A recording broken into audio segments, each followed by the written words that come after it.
Hello YouTube, JOJO here, and welcome to my review of the close quarters bolt action sniper rifles in Planetside 2. Quickly before we get into the review, however, I just want to apologise if I sound like crap. I'm not feeling too great today. So the three weapons I'm going to be talking about today are, of course, the SAR-42 for the Terran Republic, the SAS-R for the New Conglomerate, and the Ghost for the Vanu Sovereignty. Now, all of this gameplay will be with the Ghost, as it's the only weapon of this type that I have unlocked.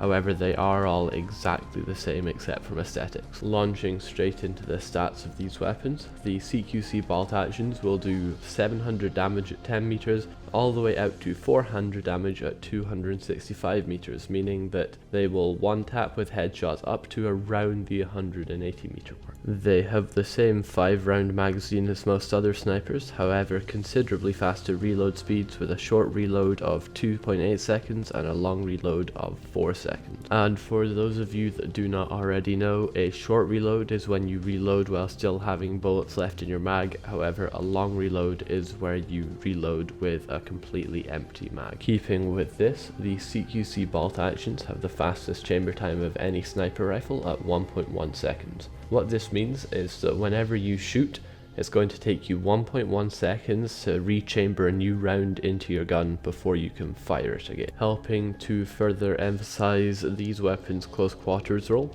the muzzle velocity for these guns is a very low for a sniper, 500 meters a second. Now, to put this into perspective, the long range snipers such as the Parallax or the Ram 50 have a muzzle velocity of 650 meters a second, so these weapons are really going to lose out at longer ranges. Like all other sniper rifles, they have a 35 round ammo pool, and as far as recoil goes, we can completely ignore it, as on bolt actions it's irrelevant as they are single shot weapons. Finally, to cap off the stats, these weapons have slightly better hip fire than some of the more long range sniper rifles. However, it's kind of irrelevant because the chances of you getting a good shot with the hip fire are very low with these weapons. So from these stats, as well as the fact that I've been calling them close quarters bolt action sniper rifles the entire video, you should be able to guess that these are close quarters oriented weapons, and this is further reflected in their scope choices,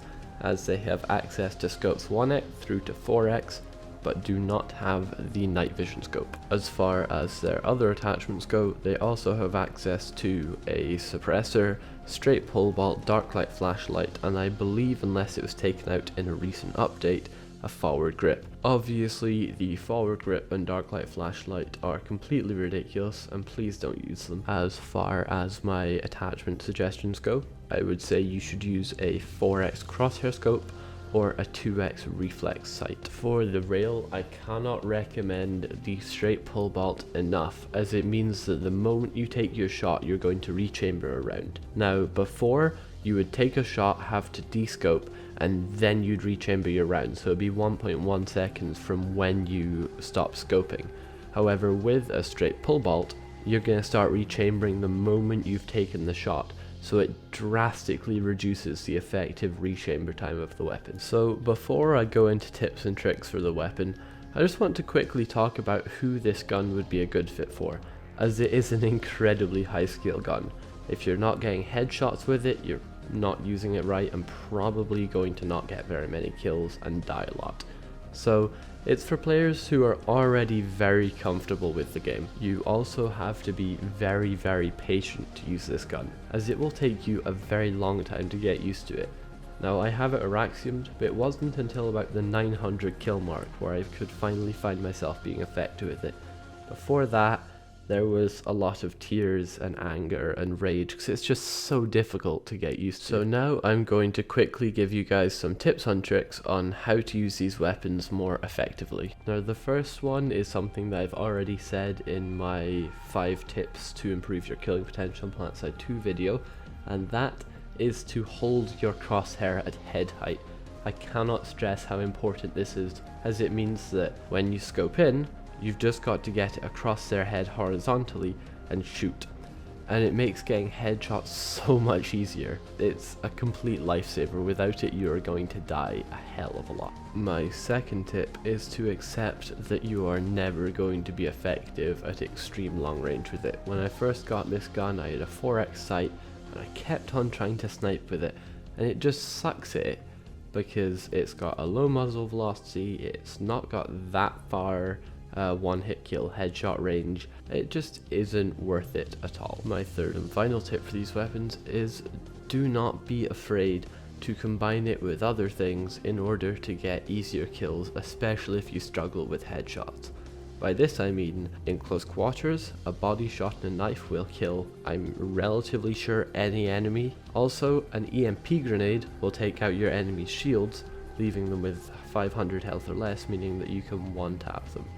So if you struggle with headshots, don't be afraid to combine it with some other things to get you an easier kill. To conclude, the close quarters bolt actions in Planetside 2 are very hard to get into and very hard to use. However, once you can, they are great fun and very rewarding. Thank you for watching, guys. If you found this video helpful or informative, please feel free to give it a like. If you have any thoughts on these weapons or the video or just on me in general, please leave a comment detailing so. I love to hear what you guys think. And finally, if you'd like to help support the channel as well as see more videos as I get them out, please subscribe. Thanks for watching, guys. Goodbye from JoJo.